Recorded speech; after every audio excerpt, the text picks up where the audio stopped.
মহান আল্লাহ রাব্বুল আলামিন আমাদেরকে কথা বলার বিষয়ে সতর্ক হতে খুব নিখুঁতভাবে নির্দেশনা দিয়েছেন। হযরত আলী রাদিয়াল্লাহু আনহু হতে বর্ণিত, তিনি বলেন, আমাদের ক্লাস 10 এর পাঠ্য বই, যেটা হাদিস পাঠ্য বই আছে দাখিল মাদ্রাসা বা আলিম মাদ্রাসার, সেই পাঠ্য বই থেকে আমি হাদিসটি পড়ছি। আলী রাদিয়াল্লাহু আনহু বলেন, যখন মানুষ মনের অজান্তে এমন কথা বলে যেটা আল্লাহ পছন্দ করেন, তখন আল্লাহ জিবরাইল আলাইহিস সালামকে ডেকে বলেন, আমি তাকে ভালোবাসি এবং এটা আকাশবাসীকে জানিয়ে দাও। আকাশবাসীকে এটা জানিয়ে দেওয়া হলে তারাও সেই ব্যক্তিকে ভালোবাসতে শুরু করে এবং এটাকে জমিনে পৌঁছে দেওয়া হয় মেসেজটা, এবং জমিনবাসীও তাকে ভালোবাসতে শুরু করেন।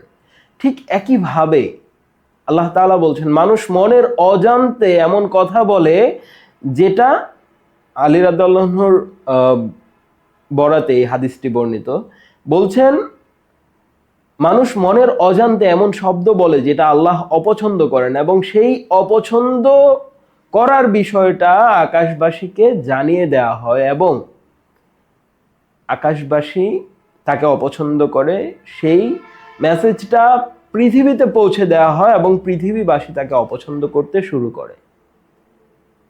কতই না দুর্ভাগা সেই ব্যক্তি যার মুখ থেকে এমন কথা তার মনের অজান্তে বের হলো এবং সেই কথা মহা সৃষ্টি জগতের সৃষ্টিকর্তা আল্লাহ তাআলার কাছে অপছন্দনীয় হলো, এবং সেই শব্দের কারণে সেই ব্যক্তি আল্লাহর কাছে অপছন্দনীয় হলো।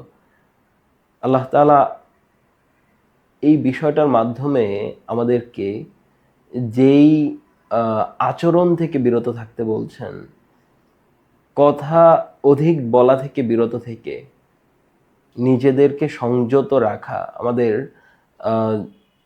রাসূল সাল্লাল্লাহু আলাইহি ওয়াসাল্লামের পক্ষ থেকে একটি হাদিস বর্ণিত আছে, যে ব্যক্তি তার দুই উরুর মধ্যবর্তী স্থান এবং দুই ঠোঁটের মধ্যবর্তী স্থানের নিরাপত্তা দেবে, আমি তার জান্নাতের জামিনদার হওয়ার যে জিম্মাদারি সেটা নিলাম।